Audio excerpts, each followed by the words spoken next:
Eres una carga. Vete de aquí. Esas fueron las palabras exactas que salieron de la boca de mi propio hijo Eduardo durante el almuerzo del domingo.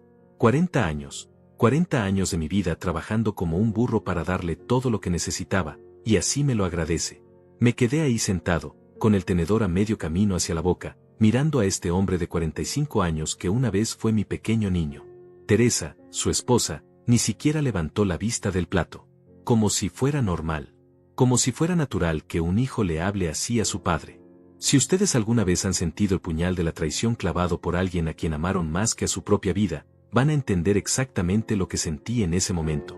Papá, ya no puedes vivir aquí, continuó Eduardo, limpiándose la boca con la servilleta como si acabara de comentar el clima. Teresa está embarazada otra vez y necesitamos el espacio. Además, ya no contribuyes con nada. ¿No contribuyo con nada? Yo, Miguel Hernández, de 69 años, que levanté esta casa ladrillo por ladrillo con mis propias manos. Yo, que trabajé doble turno en la fábrica durante 20 años para que este ingrato pudiera estudiar en la universidad. Yo, que cuando murió mi Elena hace 3 años, me quedé callado cuando decidieron vender sus joyas para pagar gastos.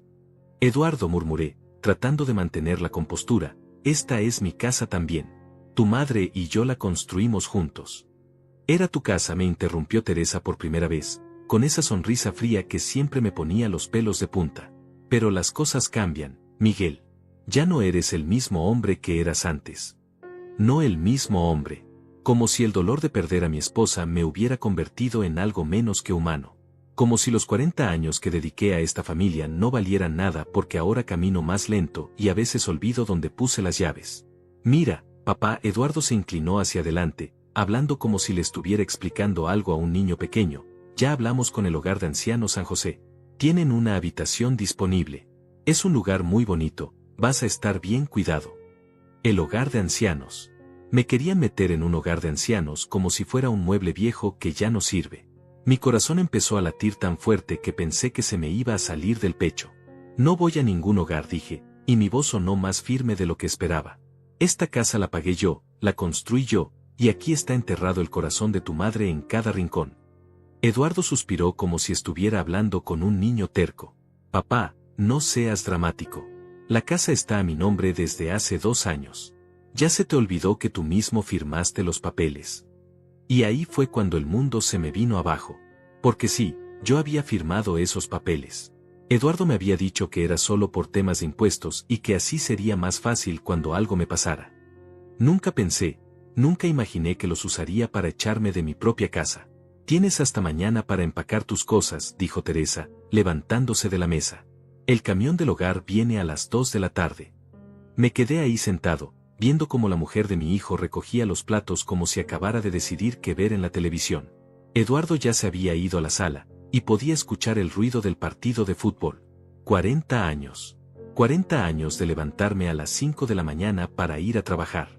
40 años de llegar a casa cansado, pero siempre con una sonrisa para mi familia. 40 años de sacrificar mis sueños, mis deseos, mi propia felicidad por darles a ellos una vida mejor. Y esto era lo que recibía a cambio. Me levanté lentamente de la mesa, mis piernas temblando no por la edad, sino por la rabia y la tristeza que me consumían por dentro. Caminé hacia mi habitación, la habitación que había compartido con Elena durante tantos años, y me senté en la cama. En la mesita de noche todavía estaba la foto de nuestra boda. Elena con ese vestido blanco que había cosido ella misma, y yo con mi único traje bueno, sonriendo como si el mundo entero nos perteneciera. Perdóname, mi amor, le susurré a la foto. Perdóname por no haber sabido proteger lo que construimos juntos.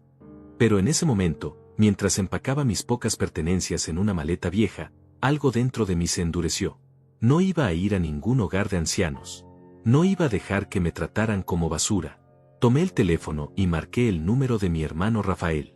Hacía meses que no hablábamos, pero él siempre había sido el único que realmente me entendía. ¿Miguel? Su voz sonó sorprendida al otro lado de la línea. Rafael, dije, y mi voz se quebró un poco. ¿Puedo ir a tu casa? Necesito hablar contigo. Sin preguntas, sin reproches, mi hermano menor me dijo, ven para acá, Miguel. Aquí tienes tu lugar. Al día siguiente, antes de que llegara el camión del hogar de ancianos, tomé mi maleta y caminé hacia la parada del autobús. Eduardo ni siquiera salió a despedirse. Pero lo que yo no sabía era que en la casa de Rafael me esperaba una verdad que cambiaría todo para siempre. El viaje en autobús hasta la casa de Rafael me dio tiempo para pensar en todo lo que había pasado. 3 horas mirando por la ventana, viendo pasar los campos que una vez conocí como la palma de mi mano, recordando al hombre que fui antes de convertirme en lo que Eduardo llamaba una carga. Mi nombre es Miguel Hernández, tengo 69 años, y durante 45 años trabajé como mecánico en el taller de don Armando. Empecé como aprendiz a los 16 años, con las manos llenas de callos y el corazón lleno de sueños. En ese entonces, mi papá me decía, Miguel, el trabajo honesto es lo único que nadie te puede quitar. Qué equivocado estaba. Conocí a Elena cuando tenía 22 años. Ella trabajaba como costurera en la fábrica textil del pueblo, y tenía una sonrisa que podía iluminar el día más oscuro. Me enamoré de ella desde el primer momento que la vi esperando el autobús con ese vestido azul que le quedaba tan bonito. Oiga, señorita, le dije ese día, con toda la valentía que pude reunir, ¿no le da miedo viajar sola tan tarde? Ella me miró con esos ojos marrones que después me acompañarían por los siguientes 43 años y me dijo, más miedo me da hablar con desconocidos que huelen a aceite de motor. Nos casamos 2 años después, en 1978. Fue una boda sencilla en la iglesia del pueblo, con mis ahorros de mecánico y el vestido que ella misma se cosió trabajando hasta altas horas de la noche. Mi mamá, que en paz descanse, lloraba de felicidad porque por fin su Miguel había encontrado una mujer buena. Rafael, mi hermano menor, fue mi padrino de bodas. Siempre fuimos muy unidos, a pesar de que él decidió irse a estudiar a la capital mientras yo me quedé en el pueblo. Rafael se hizo contador, se casó con una mujer de la ciudad, y aunque nos veíamos pocas veces al año, siempre mantuvimos esa conexión especial que tienen los hermanos que se criaron durmiendo en la misma cama. Elena y yo nos mudamos a una casita pequeña que rentábamos cerca del taller. Ella siguió trabajando en la fábrica hasta que quedó embarazada de Eduardo. Recuerdo ese día como si fuera ayer. Llegué a casa cansado, con las manos sucias de grasa, y ella estaba sentada en la cocina con una sonrisa misteriosa. Miguel, me dijo, tomando mis manos sucias entre las suyas, va a llegar alguien más a esta familia. Lloré como un niño, porque después de 3 años de matrimonio, ya habíamos perdido la esperanza de tener hijos. Los doctores decían que era difícil, que tal vez nunca pasaría, pero Elena siempre mantuvo la fe. Eduardo nació en 1981, y fue el bebé más hermoso que había visto en mi vida. Tenía los ojos de su mamá y mi nariz, que Elena siempre decía que era muy distinguida. Desde ese día, trabajé más duro que nunca. Dejé mi trabajo en el taller de don Armando y me independicé. Abrí mi propio taller con un préstamo que tardé 10 años en pagar. Nuestro hijo va a tener todo lo que nosotros no tuvimos, le prometí a Elena una noche, mientras él dormía en su cuna. Y cumplí esa promesa. Trabajé doble turno durante 20 años. Me levantaba a las 5 de la mañana, abría el taller a las 6, y no cerraba hasta las 8 de la noche. Los fines de semana arreglaba carros a domicilio para ganar dinero extra. Mis manos siempre estaban manchadas de aceite, mi espalda siempre dolía, pero cuando veía a Eduardo con sus uniformes nuevos para la escuela, cuando lo veía jugando con juguetes que yo nunca pude tener, valía la pena cada sacrificio. Elena dejó de trabajar para cuidar al niño, pero ella tenía un don especial para hacer que el dinero rindiera. Cosía ropa para las señoras del pueblo, hacía pasteles para vender, y siempre, mantenía nuestra casa como un palacio. No importaba lo humilde que fuera, siempre estaba limpia, siempre olía a flores, siempre tenía esa calidez que solo una mujer como ella podía dar. Cuando Eduardo tenía 10 años, compramos el terreno donde construiríamos nuestra casa propia. Elena había estado ahorrando cada peso durante años, guardando el dinero en una lata de galletas que escondía detrás de la harina. Cuando me mostró cuánto tenía, no podía creerlo. ¿Cómo hiciste esto?, le pregunté, contando los billetes con manos temblorosas. Una mujer que ama a su familia encuentra la manera, me dijo, dándome un beso en la mejilla. Construimos esa casa ladrillo por ladrillo, fin de semana tras fin de semana. Rafael venía desde la capital algunos domingos para ayudar. Eduardo, que entonces era solo un niño, cargaba los ladrillos pequeños y se sentía como el hombre más importante del mundo. Papá, me decía, cuando sea grande voy a tener un taller como el tuyo. Vas a tener algo mejor, mijo, le respondía, revolviéndole el cabello. Vas a estudiar, vas a ser un profesional. Vas a tener una vida más fácil que la mía. Esa casa se convirtió en nuestro orgullo. 3 habitaciones, 2 baños, una cocina amplia donde Elena podía cocinar para el ejército, y un patio donde Eduardo jugaba fútbol con sus amigos. En las tardes, cuando terminaba en el taller, me sentaba en el portal con Elena, tomando café y viendo cómo nuestro hijo crecía. Los años pasaron volando. Eduardo era un buen estudiante, no el mejor, pero lo suficientemente bueno para conseguir una beca parcial en la universidad. Yo pagué el resto trabajando incluso más duro. Vendí mi camioneta vieja y me compré una bicicleta para ir al taller. Elena vendió todas sus joyas, excepto el anillo de matrimonio, para ayudar con los gastos. Papá, no tienes que hacer esto, me decía Eduardo cuando venía a casa los fines de semana. Puedo trabajar medio tiempo. Tú concéntrate en estudiar, le respondía. Para eso estamos tu mamá y yo. Cuando se graduó de ingeniero, fue el día más feliz de mi vida. Elena lloró durante toda la ceremonia, y yo tenía el pecho tan inflado de orgullo que pensé que se me iba a reventar el corazón. Lo logramos, mi amor, le susurré a Elena mientras veíamos a nuestro hijo recibir su diploma. Nuestro hijo es un profesional. Eduardo consiguió trabajo en la capital, en una empresa importante. Se casó con Teresa, una mujer que desde el principio me pareció un poco fría, pero que Eduardo amaba, y eso era lo importante. Tuvieron 2 hijos, mis nietos, que venían a visitarnos cada mes. Elena se desvivía por esos niños. Les tejía suéteres, les cocinaba sus comidas favoritas, les contaba cuentos antes de dormir.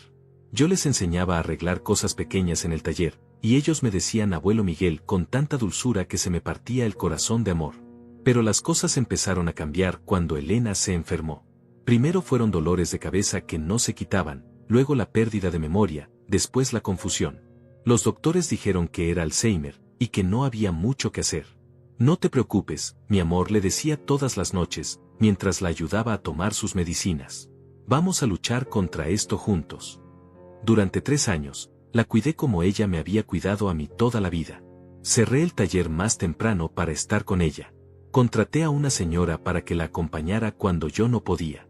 Gasté todos nuestros ahorros en doctores, medicinas, tratamientos que prometían milagros pero que nunca llegaron. Eduardo venía a visitarnos, pero cada vez menos. Siempre tenía excusas, el trabajo, los niños, Teresa estaba ocupada.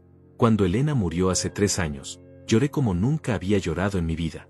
Sentí que se me había arrancado la mitad del alma. Papá, me dijo Eduardo después del funeral, no puedes quedarte solo en esa casa tan grande. ¿Por qué no te vienes a vivir con nosotros? Y yo, tonto de mí, pensé que era por amor. Pensé que mi hijo quería cuidar de su padre como yo había cuidado de él. Vendí el taller, vendí mi camioneta, vendí todo lo que pude vender, y me fui a vivir con ellos. Al principio todo parecía normal. Ayudaba con las tareas de la casa, jugaba con mis nietos, cocinaba de vez en cuando. Pero poco a poco, empecé a notar las miradas, los comentarios, las quejas veladas. Miguel, no pongas la música tan alta, molesta a los vecinos. Miguel, no uses tanto papel higiénico, está muy caro. Miguel, no invites a tus amigos, esta no es tu casa. Y ahora, después de 2 años viviendo ahí, después de firmar los papeles que me quitaron mi propia casa, me habían echado como a un perro. El autobús se detuvo en la terminal de la ciudad donde vivía Rafael. Tomé mi maleta vieja, la misma que había usado Elena para viajar en nuestra luna de miel, y caminé hacia la salida. Mi hermano me estaba esperando. Había envejecido desde la última vez que lo vi, pero seguía teniendo esa sonrisa cálida que me recordaba a nuestra infancia. Miguel, me dijo, dándome un abrazo fuerte, bienvenido a casa, hermano. Pero cuando llegamos a su casa y se cerró la puerta detrás de nosotros, la expresión en su rostro cambió completamente. Miguel, me dijo, con una seriedad que nunca le había visto, tengo que contarte algo sobre Elena. Algo que ella me pidió que te dijera solo si algo como esto pasaba. Y ahí fue cuando mi mundo se volvió a tambalear. Siéntate, Miguel, me dijo Rafael, señalando el sofá de su sala. Su voz tenía un tono que no había escuchado antes, como si estuviera cargando un peso muy grande. Lo que te voy a contar no es fácil, pero Elena me hizo prometerle que si algún día te trataban mal, si algún día te faltaran el respeto, te diría la verdad. Me senté despacio, sintiendo como si el suelo bajo mis pies fuera a desaparecer en cualquier momento. ¿Qué verdad? ¿Qué secreto había guardado mi Elena durante todos estos años? Hermano, Rafael se sentó frente a mí. Elena sabía que esto iba a pasar. Ella sabía que cuando muriera, Eduardo y Teresa te iban a tratar como si fueras una molestia. ¿De qué estás hablando?, Le pregunté, sintiendo un nudo en la garganta. Rafael se levantó y fue hacia una cómoda vieja. De uno de los cajones sacó una caja de zapatos amarrada con un listón rojo. La reconocí inmediatamente, era la caja donde Elena guardaba sus cosas más preciadas. Elena me trajo esto hace 4 años, cuando recién le habían diagnosticado el Alzheimer, dijo Rafael, colocando la caja sobre la mesa. Me dijo, Rafael, si algún día mi Miguel sufre por culpa de nuestro hijo, dale esto. Adentro está toda la verdad. Mis manos temblaban cuando desaté el listón. Adentro había cartas, fotografías, y lo que parecían ser recibos y documentos. Tomé la primera carta. Estaba escrita con la letra de Elena, pero era reciente, de hace apenas 4 años. Mi querido Miguel, comencé a leer en voz alta, si estás leyendo esto, es porque nuestro hijo ha demostrado ser el hombre que siempre temí que fuera. Perdóname por no haberte contado esto antes, pero quería protegerte del dolor que yo estaba sintiendo. Paré de leer. El corazón me latía tan fuerte que podía escucharlo en mis oídos. ¿Qué dolor?, le pregunté a Rafael. Sigue leyendo, hermano. Desde hace años, Miguel, he notado cómo Eduardo nos ve. No como a sus padres, sino como a un obstáculo. Cuando venía a visitarnos, siempre preguntaba por el dinero, por la casa, por lo que íbamos a hacer cuando nos pusiéramos viejos. Nunca preguntaba cómo estábamos, nunca se quedaba más tiempo del necesario. Me detuve otra vez. Esto no podía ser cierto. Eduardo era mi hijo, mi orgullo, el niño al que había criado con tanto amor. Elena documentó todo, me dijo Rafael suavemente. Sigue leyendo. Recuerdo el día cuando cumpliste 65 años, Miguel. Eduardo llegó con Teresa y los niños, pero mientras tú estabas en el patio jugando con tus nietos, yo escuché a Teresa decirle a Eduardo, ya es hora de que tus padres entiendan que no pueden vivir solos para siempre. Esa casa es muy grande para 2 viejitos. Eduardo le respondió, tienes razón, pero mi papá es muy terco. Vamos a tener que ser inteligentes. Las palabras se me trabaron en la garganta. Recordaba ese día perfectamente. Había sido uno de los cumpleaños más felices de mi vida, rodeado de mi familia, sintiendo que todo el trabajo y sacrificio habían valido la pena. Elena siguió escribiendo, me dijo Rafael. Hay más. Después de eso, Miguel, empecé a prestar atención a las cosas pequeñas. Cuando Eduardo venía solo, siempre revisaba la casa como si estuviera tasando una propiedad. Abría los armarios, preguntaba por las joyas que me habías regalado, quería saber si teníamos dinero ahorrado. Una vez lo descubrí midiendo las habitaciones con sus pasos. Me levanté del sofá, caminando hacia la ventana. No podía creer lo que estaba leyendo. Mi hijo, mi propio hijo, había estado planeando todo esto desde hacía años. Miguel, la voz de Rafael me hizo voltear. Hay algo más. Elena no solo escribió cartas. Ella grabó conversaciones. ¿Cómo? ¿Recuerdas esa grabadora pequeña que le regalaste para que grabara las recetas de tu mamá? Elena la usó para grabar las visitas de Eduardo y Teresa. Especialmente las conversaciones que tenían cuando pensaban que ella estaba durmiendo o confundida por la enfermedad. Rafael sacó una grabadora vieja de la caja. Era la misma que le había comprado a Elena hacía años, cuando quería preservar las recetas familiares para las generaciones futuras. ¿Quieres escuchar?, me preguntó. Asentí, aunque todo mi cuerpo me decía que no estaba preparado para lo que iba a oír. Rafael presionó el botón de reproducir. Primero se escuchó estática, luego la voz de Elena, susurrando, 15 de marzo, 2022. Eduardo y Teresa vinieron a visitarnos. Miguel salió a comprar medicina. Están en la cocina, pensando que no los escucho.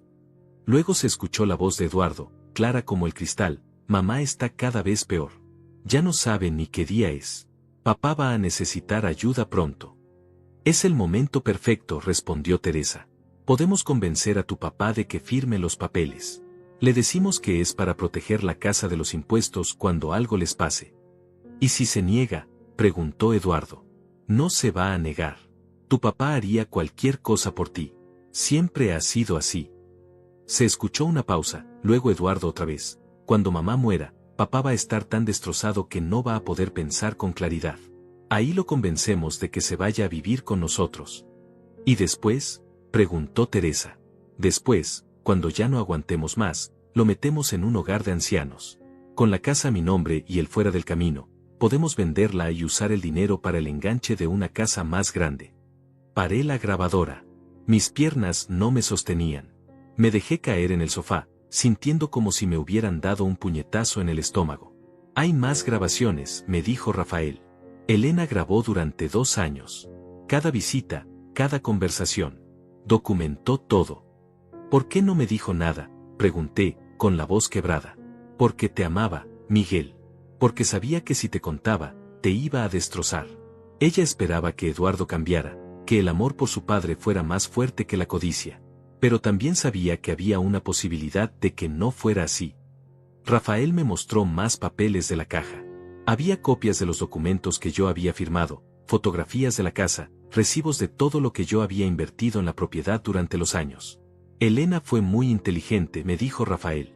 Cuando se dio cuenta de lo que estaba pasando, empezó a recopilar pruebas. Tiene documentos que demuestran que tú pagaste cada centavo de esa casa, que la construiste con tu propio trabajo, que invirtiste toda tu vida en ella. ¿Y de qué me sirve eso ahora?, pregunté amargamente. Los papeles están a nombre de Eduardo. Firmé mi propia sentencia. Miguel, Rafael me puso una mano en el hombro. Elena también guardó una carta del notario.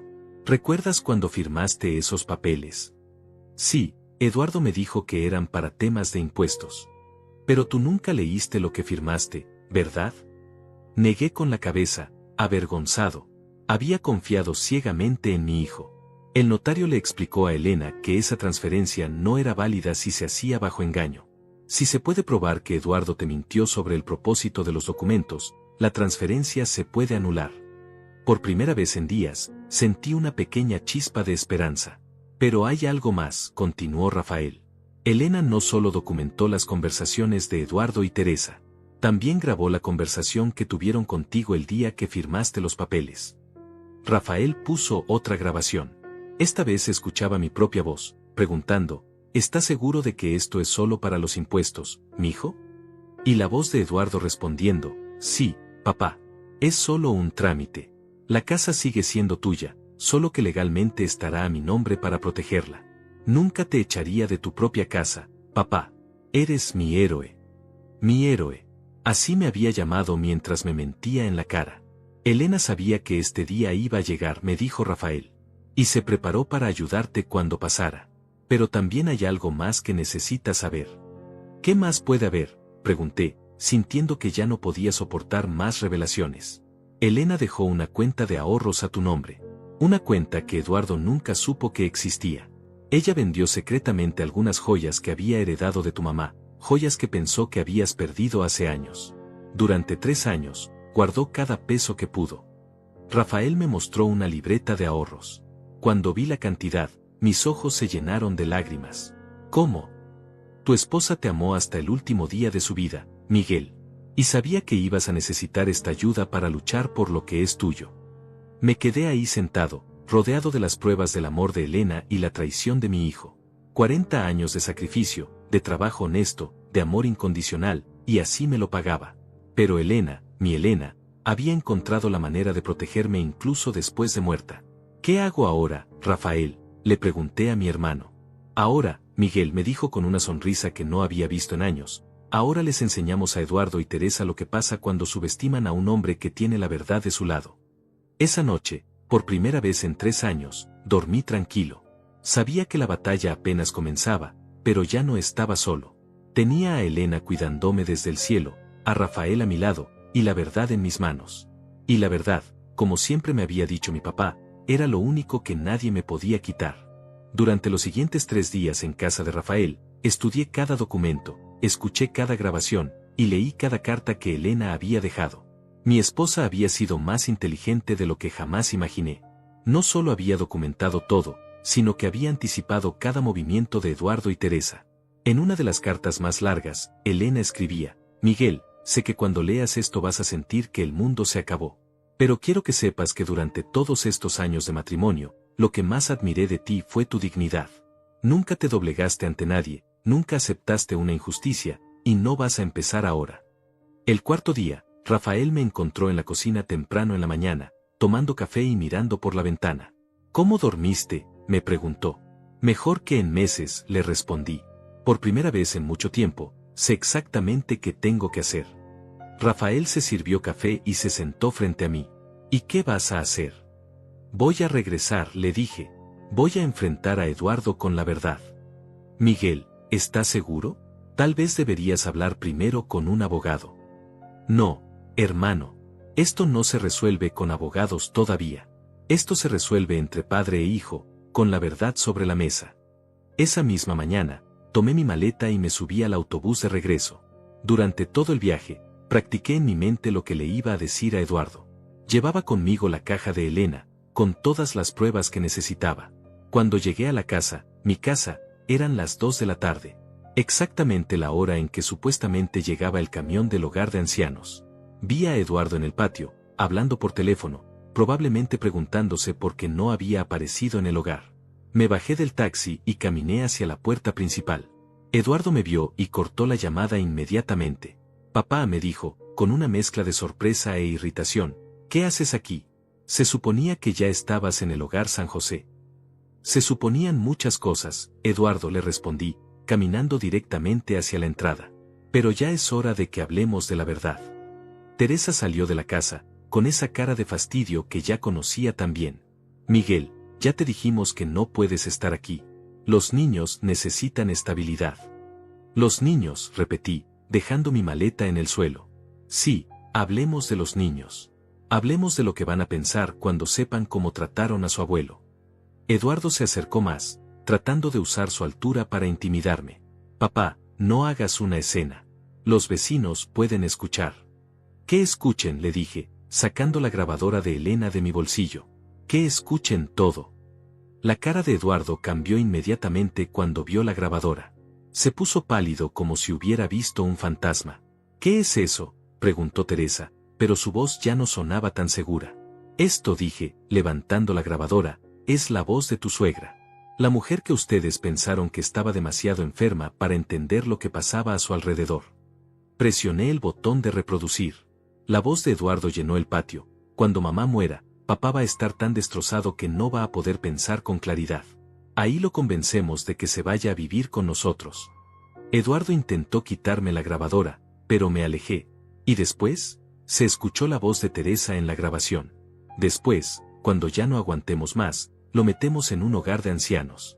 Con la casa a mi nombre y él fuera del camino, podemos venderla y usar el dinero para el enganche de una casa más grande. El silencio que siguió fue ensordecedor. Teresa miraba a Eduardo como si no lo conociera, y Eduardo me miraba a mí como si fuera un extraño. Papá, eso está fuera de contexto, balbuceó Eduardo. ¿No entiendes? ¿Fuera de contexto?, le grité, y mi voz resonó por